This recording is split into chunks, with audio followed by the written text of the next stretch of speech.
আসসালামু আলাইকুম রহমতুল্লাহি ওয়া বারাকাতুহু। এজন্যই আমি বলতেছি, এখনো যারা অনেকে এই ভিডিওটা দেখবেন, এখনো যাদের পরিবার কিংবা তাদেরকে বলা উচিত যে আপনাদের বোনদের জায়গা সম্পত্তি সুষ্ঠুভাবে ভাগ করে দাও। তবে আমি যেটা বলতেছিলাম, আজকে আপনাদের মাঝে একটি কোরআনের আয়াত, মানে একটি বিষয়বস্তু নিয়ে করতে, যেটা হচ্ছে সম্পত্তির ভাগাভাগি। সম্পত্তির ভাগাভাগি মানে ভাই ভাইয়ের আসলে আপনার গিয়ে হলো ভাইয়ের সাথে বোনের যে সম্পত্তি, অধিকাংশ বর্তমান যুগে অধিকাংশ লোকই এই সম্পত্তি ভাগাভাগি করে না। আমি হই কিংবা আপনি হন, যারাই এসব সম্পত্তি ভাগ দেন নাই, এই সময়ের পর থেকে দেওয়া উচিত, আমি যেটা মনে করি। কারণ কোরআনের আয়াত যখন এটা যে ব্যক্তি পড়বো, যে বুঝবো, ও অবশ্যই দিয়ে দেওয়ার চেষ্টা করবো। আমি আপনাদেরকে শোনাই। আউযু বিল্লাহি মিনাশ শাইতানির রাজিম, বিসমিল্লাহির রহমানির রহিম। للرجال نصيب مما ترك الوالدان والأقربون وللنساء نصيب مما ترك الوالدان والأقربون مما قل منه أو كثر نصيبا مفروضا। সূরা আন-নিসা আয়াত নাম্বার 7। আন-নিসা, সূরা আন-নিসা অর্থ হয় নারী, যেখানে নারীদের অধিকার, সকল বিষয় নিয়ে, পর্দা, সকল বিষয় নিয়ে এই সূরার মধ্যে আল্লাহ তাআলা অবতীর্ণ করেছেন। নারীদের এত মর্যাদা দিয়েছেন। মাতা পিতা আয়াতের অর্থ, সূরা আন-নিসা আয়াতের 7 নম্বর আয়াত, এর অর্থ মাতা পিতা এবং আত্মীয়দের রেখে যাওয়া সম্পত্তিতে পুরুষদের অংশ রয়েছে, আর মাতা পিতা এবং আত্মীয়দের রেখে যাওয়া সম্পত্তিতে নারীদের অংশ আছে। তো অল্প হোক আর বেশি হোক, এক নির্ধারিত অংশ। এরপরের আয়াত সূরা আন-নিসার 11 নম্বর আয়াত, মানে ভাগাভাগির যে সিস্টেম, এটার মধ্যে এটা উল্লেখ করেছে। ইউসিকুমুল্লাহু ফি আওলাদিকুম লিয-যাকারি মিসলু হাজ্জিল উনসায়ান ফাইন কুননা নিসাআন ফাওকা নাতাইনি ফালাহুন্না সুলুসা মা তারাকা وإن كانت واحدة فلها النصف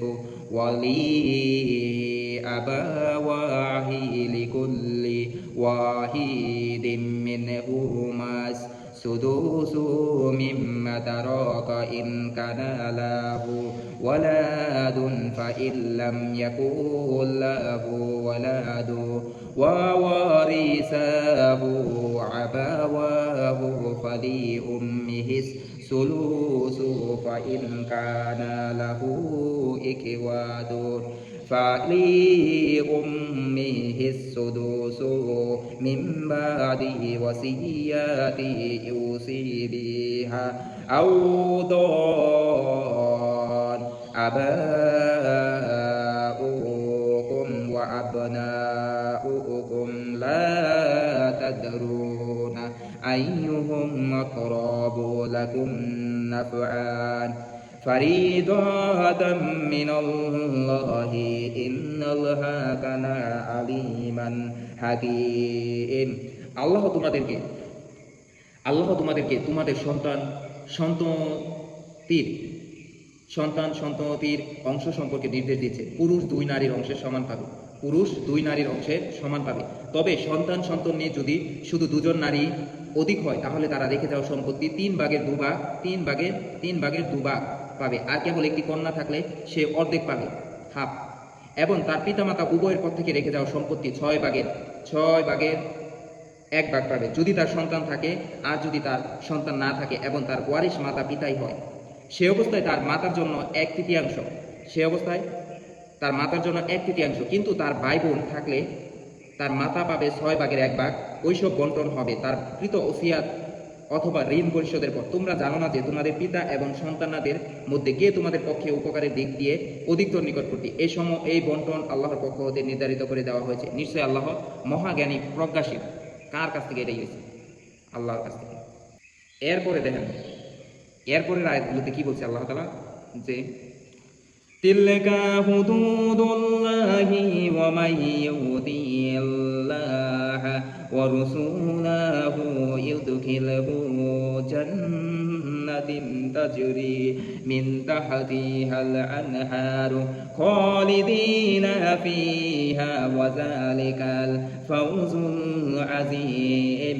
এসব কার হতে নির্ধারিত? এসব আল্লাহর নির্ধারিত সীমা, এবং যে ব্যক্তি আল্লাহ এবং তার রসুলের অনুসরণ করবে আল্লাহ তাকে জান্নাতে দাখিল করবেন। মানে এই কাজগুলো, এই বন্টন, সুষ্ঠু বন্টন যে করবো তাকে আল্লাহ তাআলা জান্নাতে দাখিল করবেন। যার পাদদেশে ঝর্ণা দ্বারা প্রবাহিত তারা তাতে চিরবাসী হবে, এবং এটা বিরাট সাফল্য। ومن يعص الله ورسوله ويتعدى حدوده يدخله نارا خالدا فيها وله عذاب مهين। আর যে ব্যক্তি আল্লাহ এবং তার রসুলের নাফরমানি করবে এবং তার নির্ধারিত সীমা লঙ্ঘন করবে আল্লাহ তাকে জাহান্নামে দাখিল করবেন, সে তাতে চিরবাসী হবে এবং সে অবমাননাকর শাস্তি ভোগ করবে। এটা সূরা নিসার মধ্যে আবার আয়াতে যদি ওই আয়াত মানে সুষ্ঠু যদি বন্টন করে তাহলে জান্নাতে যাবে। 13 নম্বর সূরা নিসার আয়াত 13 নম্বর, এবং সূরা আন নিসা 14 নম্বর আয়াতে। এবং সীমালঙ্ঘন যদি করে, সুষ্ঠু বিচারের সীমালঙ্ঘন করে সম্পত্তি ভাগাভাগির ক্ষেত্রে, তাহলে সে জাহান্নামে শাস্তি ভোগ করবে। সূরা নিসা। এজন্যই আমি বলতেছি, এখনো যারা অনেকে এই ভিডিওটা দেখবেন, এখনো যাদের পরিবার কিংবা তাদেরকে বলা উচিত যে আপনাদের বোনদের জায়গা সম্পত্তি সুষ্ঠুভাবে ভাগ করে দাও। তবে হ্যাঁ, এক্ষেত্রে যদি বোনরা যদি দেখে যে বিষয়টা যদি দেখে যে আমরা সম্পত্তি তেমন একটাই চাই না, আমাদের টাকা পয়সা দিয়ে দিবি, এই ক্ষেত্রে ওইটাও যাইছে। এটা কোরআনের আয়াত, এটা কোনো হাদিস টাদিস নেই, কোরআনের আয়াত, ডাইরেক্ট আল্লাহর ঘোষণা। অতএব সম্পত্তি ভাগাভাগির ক্ষেত্রে বোনদের দেওয়া উচিত, আমি যেটা মনে করি। আসসালামু আলাইকুম। দেওয়া উচিত নয়, এটা একবারে ফরজ, কোরআনের আয়াত। নামাজ পড়া যেমন ফরজ, তেমনি এটাও দেওয়া, সুষ্ঠু বিচার এটাও ফরজ। আসসালামু আলাইকুম রহমতুল্লাহ।